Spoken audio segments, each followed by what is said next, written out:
রাজনৈতিক পরিবেশ সারা দেশব্যাপী বেশ আলোড়ন সৃষ্টি করেছে। সারা দেশেই নেতাকর্মীরা মাঠে নেমেছে, বিশেষ করে বিএনপি এবং জামায়াত ইসলাম মাঠ দাপিয়ে বেড়াচ্ছে। তাদের নেতাকর্মীরা রীতিমতো মাঠে সরব হয়েছেন নির্বাচনী আমেজ সৃষ্টি করতে। তবে এরই মধ্যে বেশ কিছু কথা মানুষের মধ্যে এক ধরনের চাঞ্চল্য সৃষ্টি করেছে।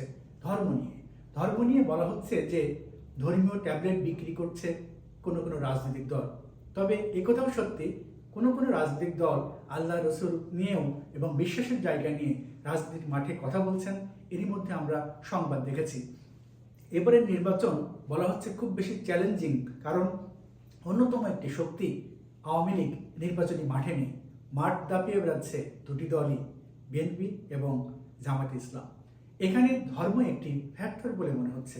তবে শেষ পর্যন্ত কি হয় সাধু সাবধান, কারণ এই ধর্মীয় অনুভূতিতে আঘাত হানার বিষয়টি নিয়ে ইতিপূর্বে আমরা অনেক মামলা মোকদ্দমার কথা দেখেছি, মামলা মোকদ্দমা হয়েছে, সেগুলো ফেস করতে দেখেছি। শেষ পর্যন্ত এই ধর্মীয় সংলাপ কোন জায়গায় যে পৌঁছায় সেটি দেখার বিষয়। অতএব সাধু সাবধান।